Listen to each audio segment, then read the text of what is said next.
right, I think we can get started. Welcome, everyone. My name is Ashley Nelson. I am the Director of Communications at the International Coalition of Sites of Conscience. For those of you joining us for this first time, Sites of Conscience is the only global network of historic sites, museums, and memory initiatives that connect past struggles to today's movements for human rights and social justice. Cassidy, can you just forward this slide, please? Founded in 1999, we now have over 350 members in 65 countries, from Ellis Island in New York City to former centers of detainment in Argentina, to sites that remember and learn from the transatlantic slave trade in West Africa. We support these sites in a variety of ways, including grants, networking, joint programs, and training. Next slide, please.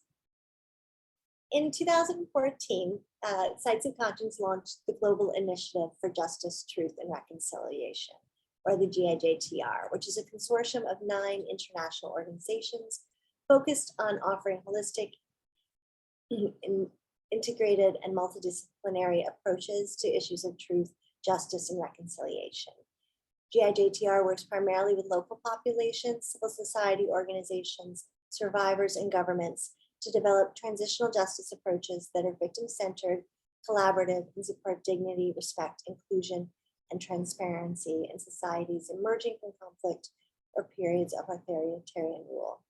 Today, the GIJTR is thrilled to partner with the Global Action Against Mass Atrocity Crimes, or GAAMAC, next slide please, to host Halting Hate, a bottom-up approach to understanding and fighting hate speech in the Asia Pacific. The Global Action Against Mass Atrocity Crimes is a state-led network of states, civil society, and academic institutions committed to preventing atrocities worldwide.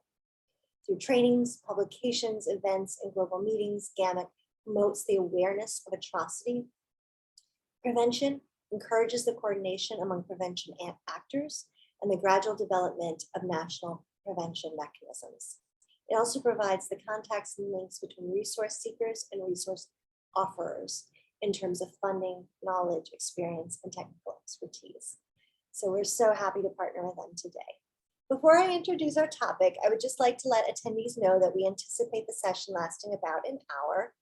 If you wish to submit a comment or question, you may do so at any time in the chat box at the bottom of the screen.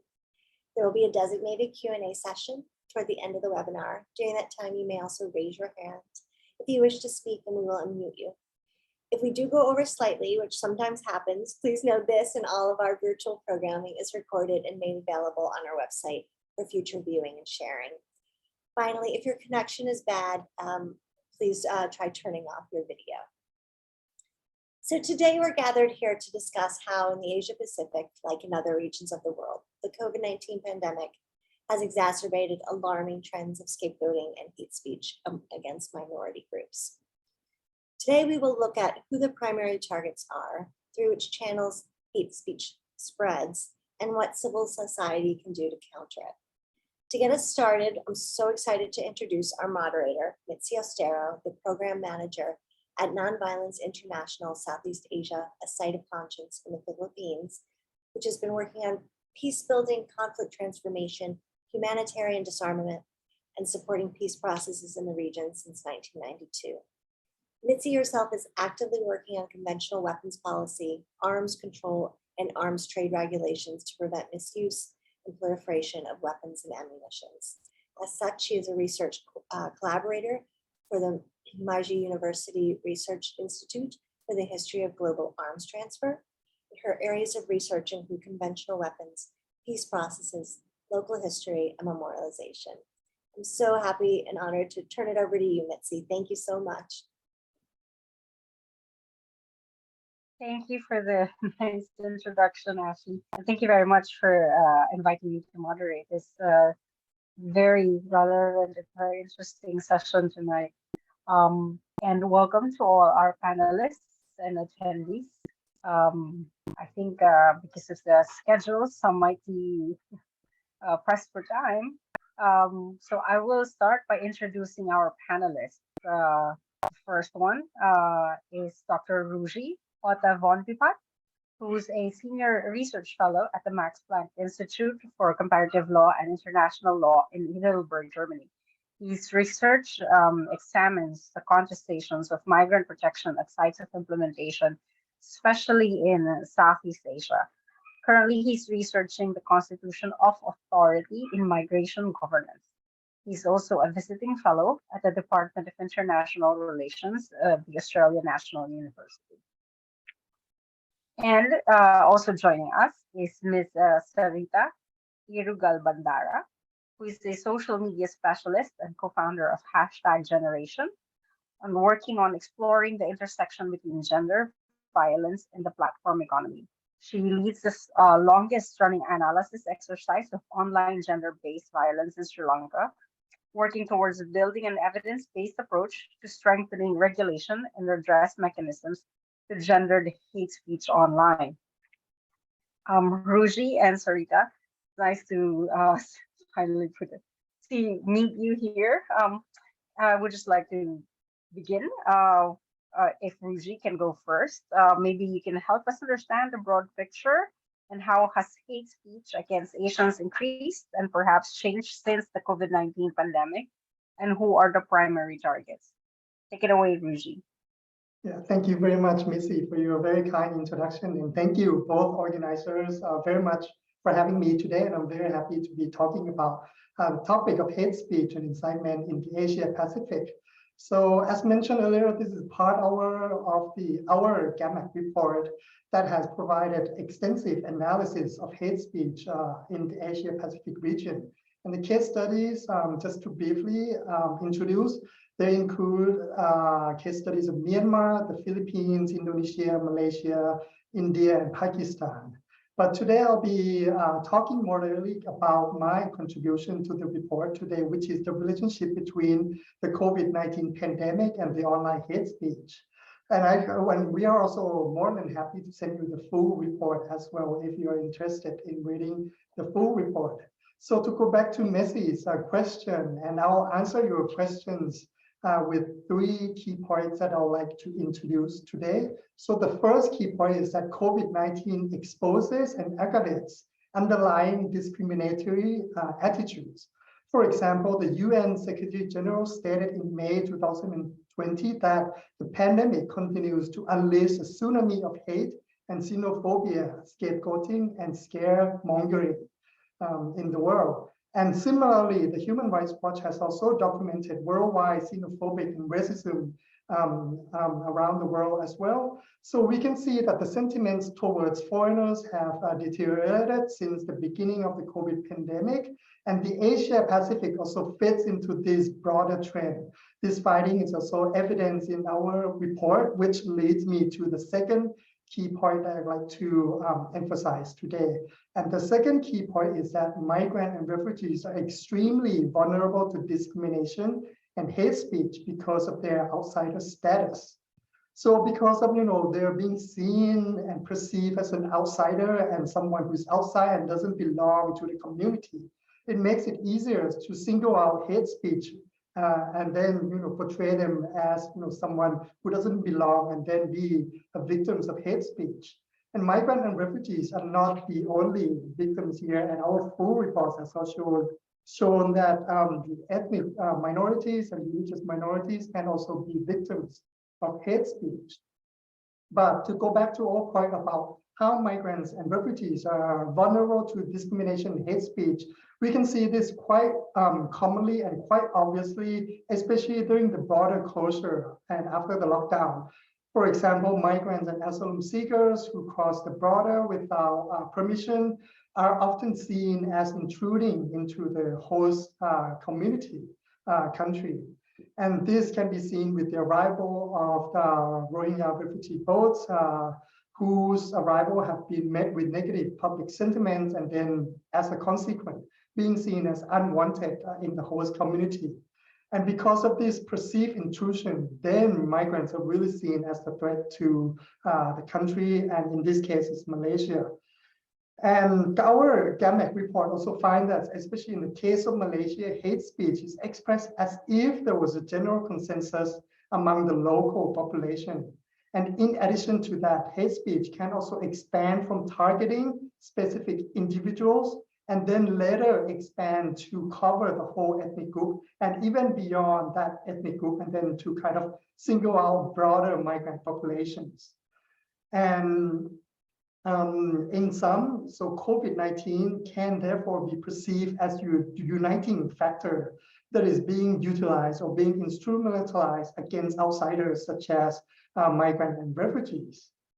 And the third point that I'd like to emphasize as part of the beginning of the webinar is that as a consequence of the use of hate speech, it dehumanizes the victims of hate speech. And here we are looking at migrants and refugees. So that means, dehumanizing and derogatory language serves to deny migrants and refugees protection. For example, migrants and refugees are often, and more than often, compared to ringworms. And the quote that I'll read to you is, for example, to quote, "Pity, it's a ringworm, and then later you will be healthy biting the master."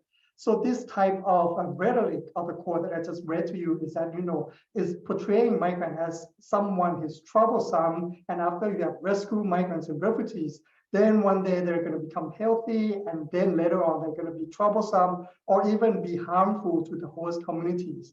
So we can see all sorts of dehumanizing rhetoric that is being expressed online.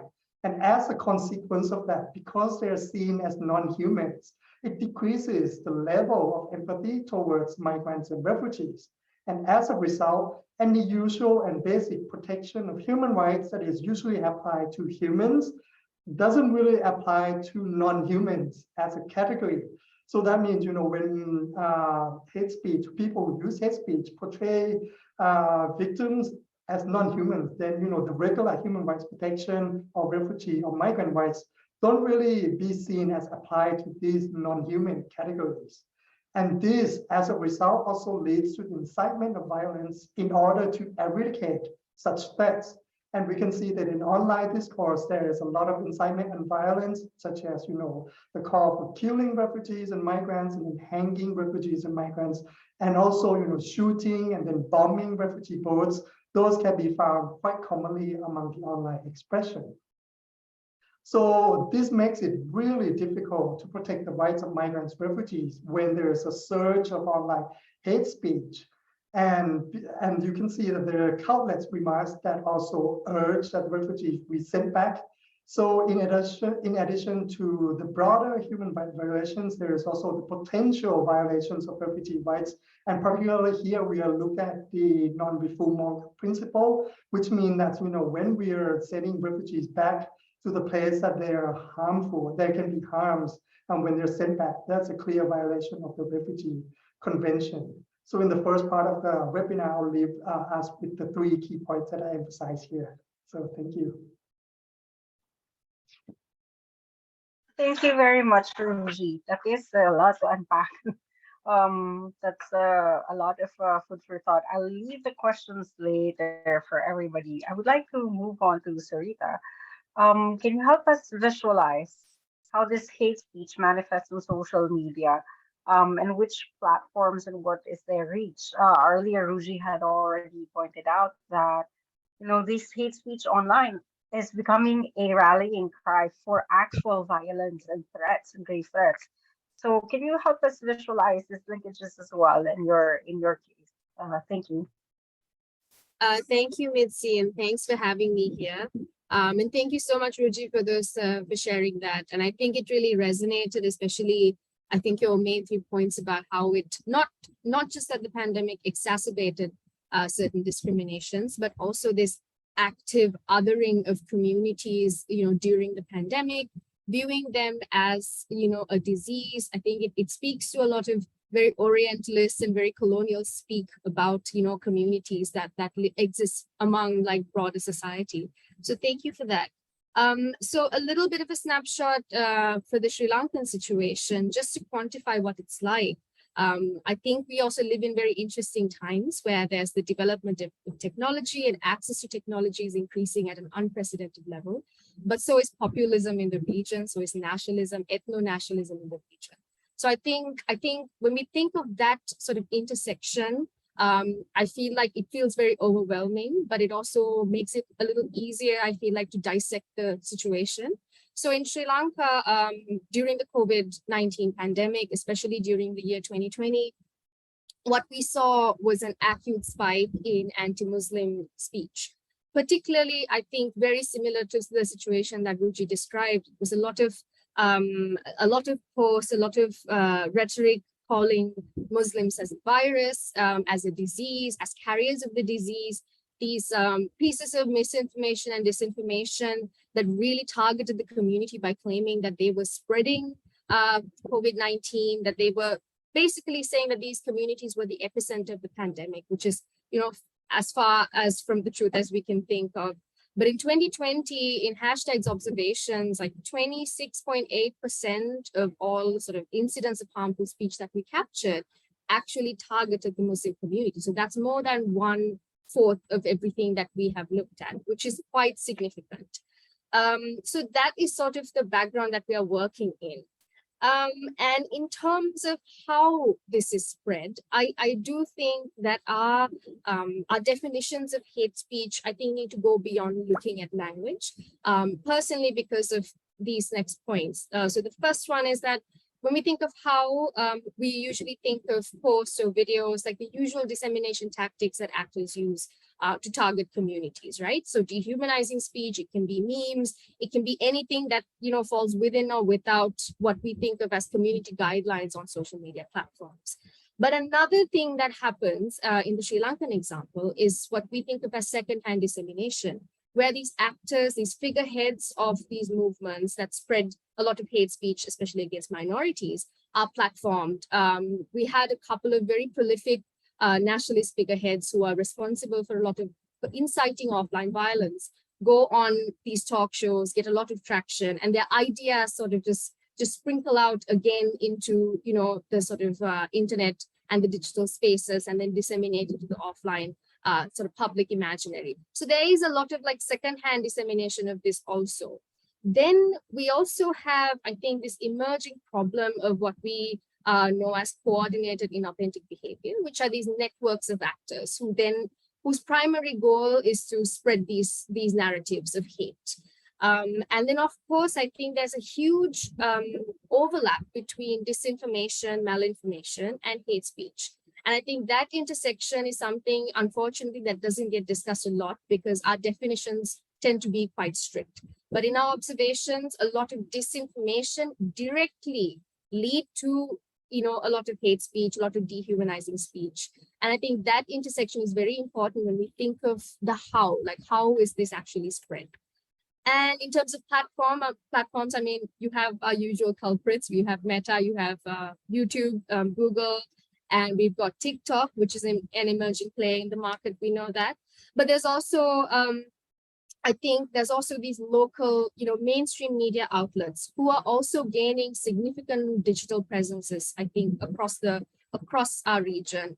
And they also, because they subscribe to these existing standards and existing divisions, they are also definitely responsible for, at least in the very least, sort of reproducing certain narratives about certain communities. So there's that. In terms of the reach, I think I would say it's very difficult to quantify it. I mean, you can look at a piece of content, look at the amount of engagement, the amount of likes, views, all that, and quantify for a specific piece of content, for a specific group, page, creator, all of that. But I think also when we think of reach, it has become very complicated, particularly because, again, because of developments in technology, which make it very easy, for example, to create about 100 or 1,000 bots, to create this network of actors who are dedicated to spreading this information. So when we think of reach, I think we are unfortunately a step behind in terms of trying to quantify that. So that is, I think, an area that we need to look at. So in terms of reach, I would say, you can look at a piece of content or something that you can recognize and quantify it. But if we are to look at reach, it has to go beyond that. We have to look at these networks that exist and how they operate, where they operate from. And, it really does, it is a top-down and bottom-up approach that we need to employ. So, I mean, for example, at hashtag at least, so we also categorize things we see based on who the perpetrator was. So just as a final point to show you how big this issue is, about 1,700 of these individual unique events were perpetrated by individual users, where you could tell that this was a real person.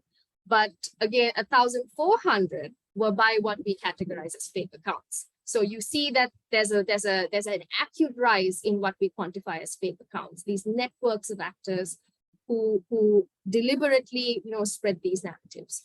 So I think there's a lot of sort of moving parts that we need to look at. And I also think as a community that deals with hate speech, I think there are a few nuances that we need to address, especially when we think of our region.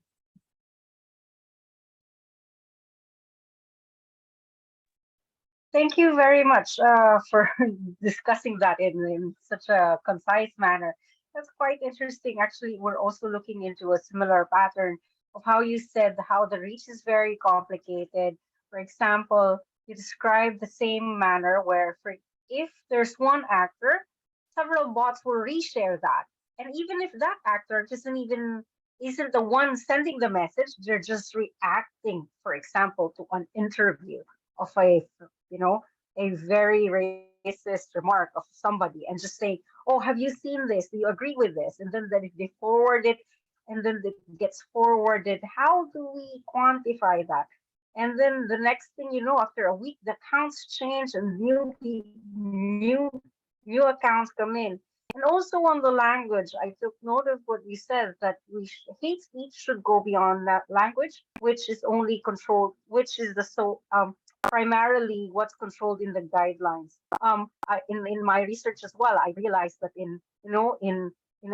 we only have 126 languages in the Philippines, but the word for to kill, the expression, how to say it, I've already mapped out about 1,000 ways to say it in local languages. So there's a lot of nuancing that's necessary in languages, and this should be taken note in the platform guidelines. So thank you for pointing that out. And I would like to follow up on Ruji, if he could provide a bit more context for the audience members in different contexts, if on the historical background into all these hate speech conversations, what is the root cause of all this discrimination? Thank you very much for the question. And in terms of the historical context, I can talk more specifically about the context of Rohingya refugees in Malaysia and what events has led to the change of public attitude and therefore the rise of hate speech in Malaysia. So just a brief context about the settlement of Rohingya refugees in Malaysia. Malaysia hosts about 181,000 refugees and asylum seekers, and 85% of them come from Myanmar, including around 100,000 Rohingya asylum seekers and refugees. So the Rohingya settlement to Malaysia can potentially be traced back to the early 1980s. And that was after, in the late 1970s, when the Myanmar government initiated a campaign to inspect identity cards and take actions against foreigners. And as part of this campaign, the Arkhanese Muslim were considered illegal aliens, in quote, who needed to be screened out from the country. So this has led to the exodus of more than 200,000 people who sought refuge in Bangladesh. And then at the same time, around 200 and 300 Burmese Muslims were reported to have settled in Malaysia from 1981 onwards. And given that there's a long history of settlement of Burmese Muslims since the 1980s, this largely suggests that there was a tolerant attitude among the host community in Malaysia and up until recently. So this was changed in the context of the COVID-19 pandemic. And there are two trigger events that led to the increasing discrimination and hate speech against the Rohingya in Malaysia. So in the first event is the arrival of the refugee boats shortly after the lockdown. So to think about the context of Malaysia's and then the COVID-19 cases and the pandemic. So the boat's arrival came in April 2020 with around 200 Rohingyas on board. So this happened in the backstop of, in February 2020, Malaysia detected the first local transmission. And then from March 18, 2020 onward, the government introduced lockdown measures. And then we have to, take ourselves back into the context when the lockdown was implemented worldwide. There was, a lot of overarching and overall attitude of anxiety and uncertainty about the lockdown and about the future of ourselves in general.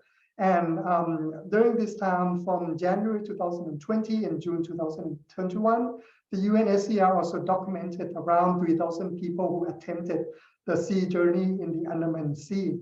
So that is the first event. And then in the second event, which directly ties to what Sarita has talked about in terms of disinformation, is that around the same time, in April 2020, there was a campaign of disinformation that widely spread that a Rohingya activist who had been residing in Malaysia demanded the government grant citizenship to the Rohingya community in Malaysia. So the Rohingya activists deny any such claims that he demanded citizenship. And then he explained that he simply called for the greater pressure to be put on the Myanmar government and then for the humanitarian aid to be provided for refugees who were already residing in Malaysia. So despite the rejection or the denial from the activists, this did nothing to stop the rise of hate speech, and consequently, it led to the shift of public attitude to be more hostile to migrants and refugees. So in the case of the Rohingya activist himself, his family has lost their livelihoods. He's been living in fear ever since. For example, there are death threats against him, his family, and the Rohingya community. And the tires of his wife's car were also slashed. And then his children were also traumatized by the incident. And in general, online hate speech commonly view refugees as a threat to the country. And this is the point that I'd like to reiterate to what I said before. So the boat arrivals were directly seen as a threat to the Malaysia's border security, and not to mention about the health security in terms of further transmission of the unknown cases happening early on at the outset of the COVID-19 pandemic. And then refugees were also seen, because of the disinformation, the refugees were also seen as being ungrateful to the host communities, and to the extent that refugees come to contaminate the purity of local values among the local communities. But it is also important to note that this is not the first time that derogatory language has been used against migrants. We have seen this in the mid-1990s, and then from mid-2000 onwards, we are also seeing similar hate speech, but it was mostly circulated within text message apps, but not commonly expressed to the level that I've seen since the COVID-19 pandemic has begun. And what is to observe from this is that online hate speech during the pandemic is expressed as if there was a general consensus among the general population. And this is the point that I emphasize again. And this, besides the incitement of violence that I mentioned before, there's also a small scale of harassment that we can see on the streets. For example, a Rohingya man can be harassed and then be demanded to show the proof of his Islamic faith to the host communities. And moreover, this also has led to the numerous remarks that that the local population want to prevent the new arrivals of refugees, and then urge our authorities to send refugees back to their country. So overall, these two events have created an uncontrollable rise of hate speech targeting the Rohingya refugees and then the broader migrant populations. Thank you for giving us well-versed explanation on that side of the problem in Malaysia. Or you think this NGOs, civil society organizations can help address this problem, especially the spread of hate speech targeting migrant workers, and where do you see in your study, where did you see that the most effective intervention should be? Would it be at institutional, legislative? Can you give us some views from your study? Yeah, thank you very much for the follow-up questions. So I'd like to offer two sets of recommendations to you and then to the audience, and then I'll try to convince you that the bottom-up approach is something that we can consider in order to really combat hate speech. So the first set of recommendations, we can look at the adoption of legal frameworks in order to combat hate speech. So that means the prohibition of discrimination and incitement is central to combating hate speech. But then there are also, in my opinion, there are limitations of what laws can do in order to really change the mind and the attitude of ordinary citizens.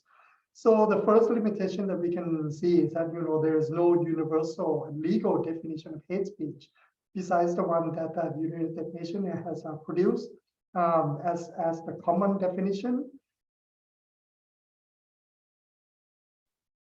So this also ties into what I like to discuss in terms of, when we are enacting a law to combat hate speech, then how can we be sure that the law that can be enacted to combat hate speech doesn't produce intended or unintended consequences for the freedom of expression and independent media and strong civil society? And here I'm not saying that hate speech should be protected under the banner of free speech, but then we can think about the consequences, and then we can be conscious about thinking how hate speech law may be manipulated or maybe even misused or even mobilized against civil society actors or those who hold opinion critical of the state. So this is the point that I like to highlight, that how can we think that hate speech laws are being instrumentalized by oppressive and authoritarian regimes in targeting people who have opposite opinions. So this led me to another question is, how do we change the deeper underlying attitude beyond legal text? So that means on the one hand, we can have the adoption of legal text, but then on the other hand, how can we tackle the human sentiments, towards a particular group of people? How can we foster, tolerance and respect for diversities of cultures and languages, and all those are different elements that we can see into society.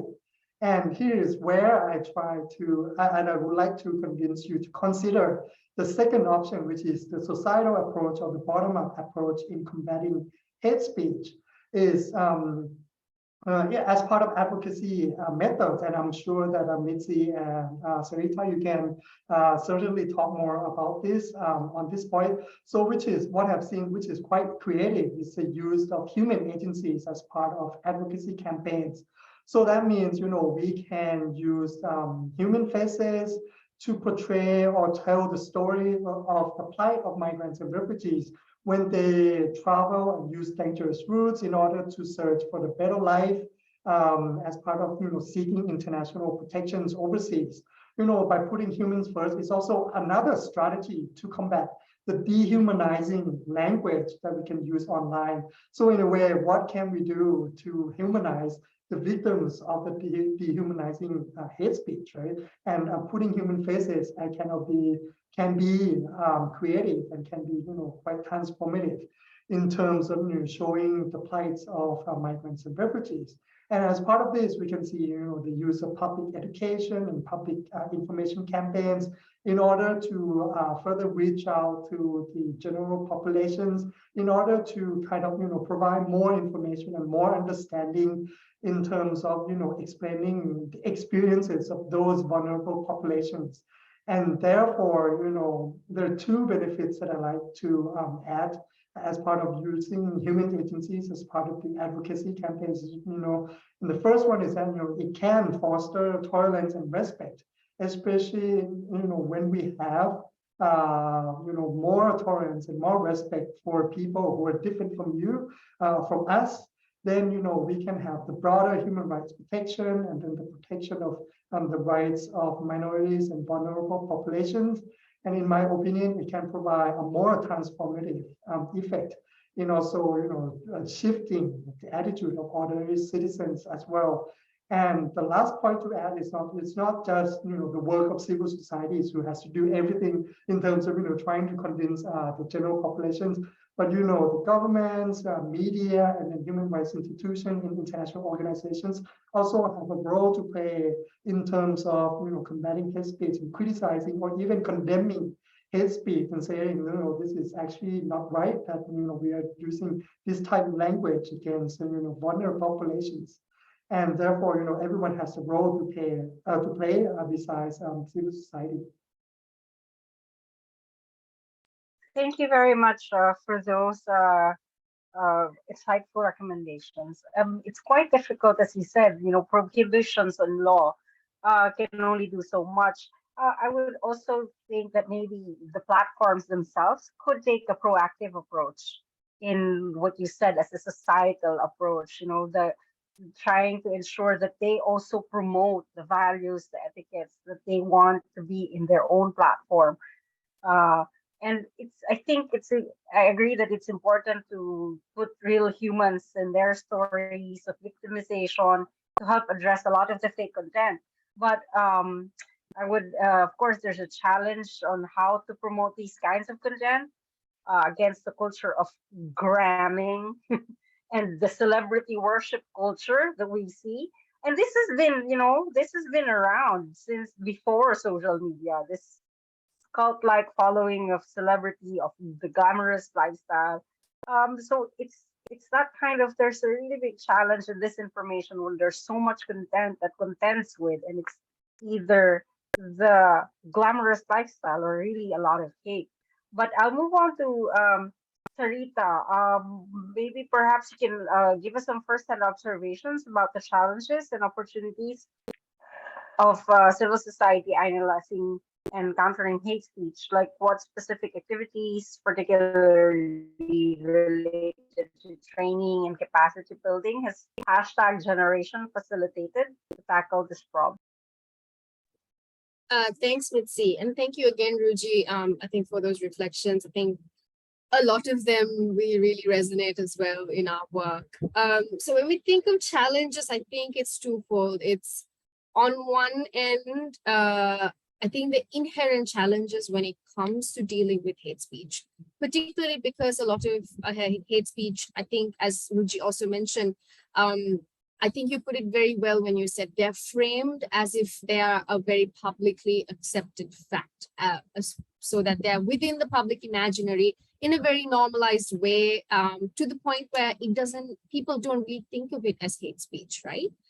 Because I think it derives from our dominant narratives about our communities, about different people within our communities. And I think that's why it's particularly dangerous, because these narratives spread like wildfire, because it's so normalized. And when we as civil society or NGOs tackle it, we are tackling it sort of after the fact. And that, I think, is a difficult process on its own, just because of the nature of it. And I think also one of the things we have noticed, especially with COVID-19 and this sort of intersection between hate speech and disinformation, something we have also seen is the sort of substantiation of some of these narratives by people who have a lot of credibility, who have a lot of social currency. So for example, one of the more horrific examples was that our government at the time imposed this this mandatory cremation policy, which definitely infringed on Muslim practices for last rites, which meant that bodies people who died, whether or not they just did a test, and they would just cremate them and not allow religious minority groups, Muslims and Christians, to actually perform their last rites according to their religious and cultural practices. So one of the reasons this policy was in place for so long, for about, I think, a little over a year, was because people who were academically qualified and held top positions, one of them being a very popular sort of tuition teacher with like a following of hundreds of thousands of students who is under his tutelage, they actually spread a lot of disinformation, claiming that burial of bodies infected with COVID-19 was dangerous because the virus could seep into groundwater and contaminate it. So that is the kind of rhetoric that was spreading at the time. And I think they enmesh really well with these dominant narratives about, whether it's Muslims, refugee communities being, contaminating, quite literally and metaphorically contaminating society. And it meshes really well with it. And I think that's why these narratives get popular.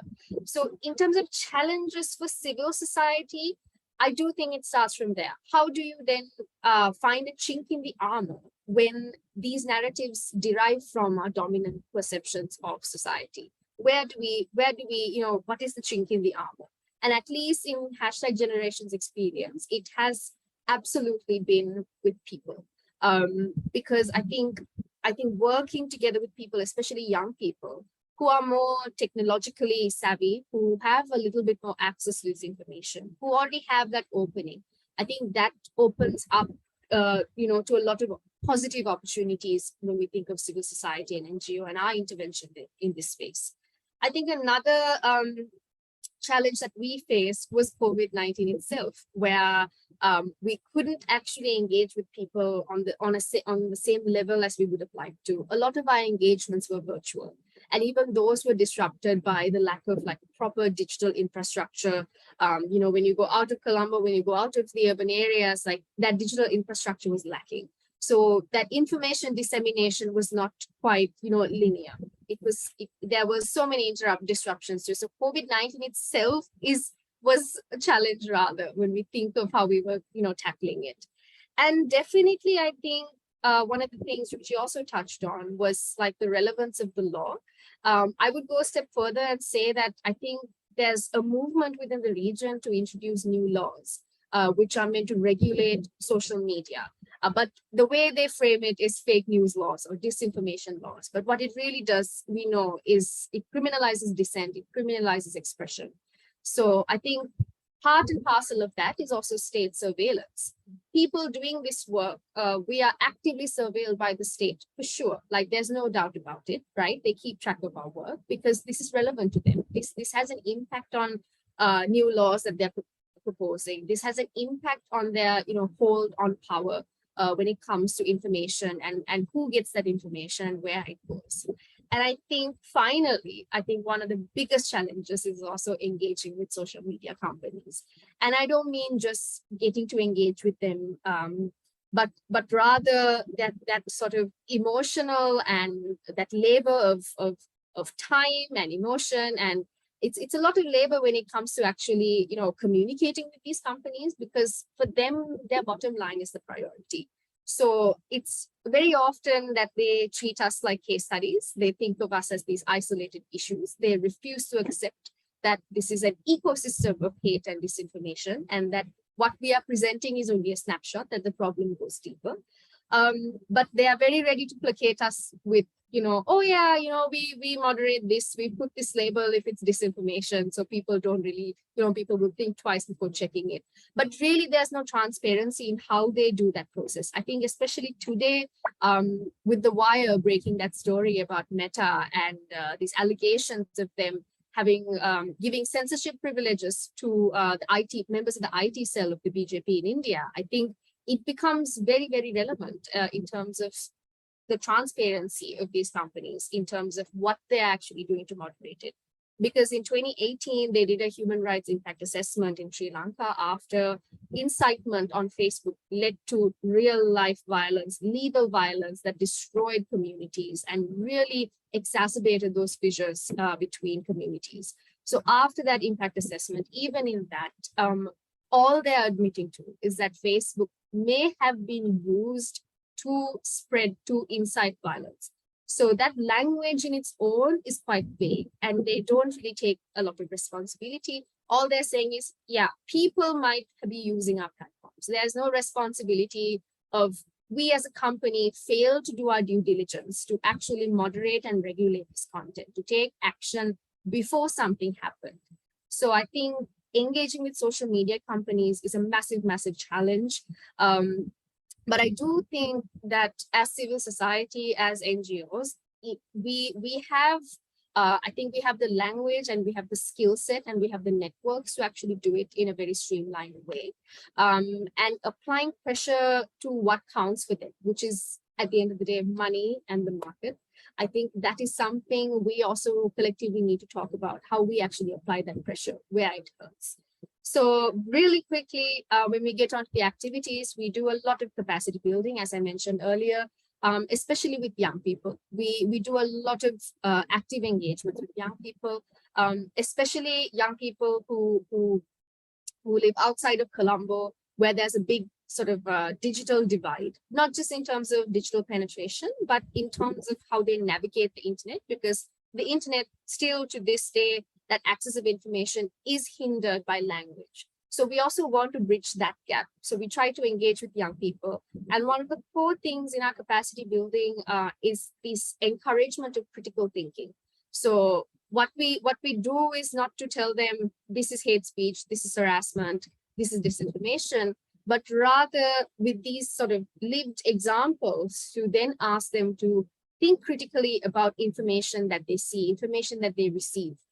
Because at the end of the day, like, information is currency. So for us, it's all about critical thinking. It's all about how do you negotiate with data? How do you negotiate with the information that you receive? So that is like the core of our capacity building initiatives. And we've had a lot of positive responses. We've had a lot of young people very willing to work with us after these capacity building workshops. So like I said, it's just a matter of finding that chink in the armor and really, really pushing until you know, we have a gap. Thanks, Sarita. We're almost time's up, but I wanted to just do a quick follow-up. You did mention a lot of the related works that you have, but can you just mention briefly your work on the campaign on women's access to government positions? Can you just give us a brief description of how that ties together with the rest of the campaigns that you have been doing? Because we know that women are really, there's really a different, we're getting a different brunt of hate speech. On, you know, it's very different. So just that final question. Sure, definitely. So I think you mentioned this in my bio that we do the sort of longest running monitoring and analysis exercise of online gender-based violence in Sri Lanka at the moment. And one of the things we did, one of the things we actively do is we treat it as a mapping exercise of sort of the landscape, and then B, as an archival process. And part of that was last year, we actually compiled a report looking at the different ways in which online gender-based violence manifests when it is against women in the public sphere. So this includes women politicians, celebrities, activists, sports persons, all of that. And what we found was that the hate speech was very acute against them. But what we also noticed is this very big undercurrent of discrediting on the basis of gender. This idea that because you're a woman, that your opinions don't count, they're objectified, sexualized, all with the very explicit intention of discrediting their opinions. So that is something we've seen. So based on that information, we do a lot of capacity building, particularly for women, especially women who work in this sector, women who are interested in working in this sector, women who have sort of aspirations for public office, women human rights defenders, and we did recently, we just completed a fellowship with a cohort of about 30. And that was very, very successful. And we always try to do it in Sinhala, Tamil, and English, so all three languages in Sri Lanka, which means we also reach, I think, a more a broader scope, a broader subsect of society. So that is something we do with regards to women in the public sphere. And of course, this evidence-based approach. So reports as the one we compiled last year. And we have some research in the works at the moment looking at the Sri Lankan crisis and how that women activists were attacked. So there are things we're doing, but I think if I am to sort of wrap it up, it would be a very evidence-based approach, which would inform our capacity building initiatives that specifically look at young women and sexual and gender minorities. Thank you very much. There's a lot more. I still have a lot of questions actually for both panelists, but I think our time is up, and would like to open this. I would like to give the offer the floor first. Ruji, if you have anything to add that would be connected to similar challenge of the migrants and the gender-based violence as well with regards to this trend in hate speech.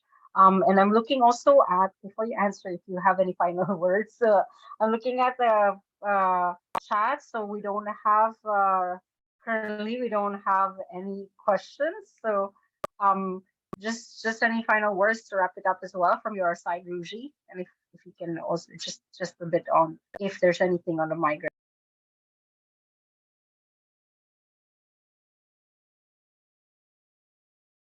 Final words from me? Is that correct? The Yes. sound was cutting off a little bit, so I'm just double checking. Okay, I think in terms of the final word that I like to think or to leave us with is, we've been living in the pandemic for almost 2 years now, and then at the beginning of the pandemic, we have seen the uncontrollable rise of hate speech, but then, there's also lesser incidents of hate speech. But it doesn't mean that hate speech has gone away, but then you have to think about the underlying attitudes among ourselves, whether our attitudes have changed or not. And when we are tackling that attitude, I think that's where change can come from, despite the absence or the decrease of hate speech that we can see online. And this is part of where we would like to I guess think further in terms of what we can do with a bottom-up approach as part of civil society actors, academics, governments, or international organizations. Thank you very much, Ruji and Sarita. I think we've overrun our time. Well, there's a lot of this is a very relevant topic, especially with what's happened. That, as Ruji had earlier said from the start, the pandemic has exposed these discrimination. They have existed before. The root causes are still not yet fully addressed, and it's been exacerbated. And it's just the magnitude of it is just coming to light because everything is now visible online. When the world migrated to online platforms during the last 2 years, this ugly side of reality also migrated with it. So, this is a challenge, but also an opportunity for us to make changes and work together to address the root causes, because this will not just go away when we turn off social media. It will remain there and will still be a danger. There is a Q&A. Oh, okay. So sorry, there's no question. So with that, I would like to thank everyone for attending. Thank you to the participants and to the panelists for the wonderful session and very wonderful and enlightening session. And Ruji has shared the report that he has referred to. You can also follow them on Twitter. Both panelists on Twitter. You can look for their names. They're easy to find. So thank you very much. I think we will close this session. Thank you. Thank you. Thank you, Mitzi. Thanks, everyone.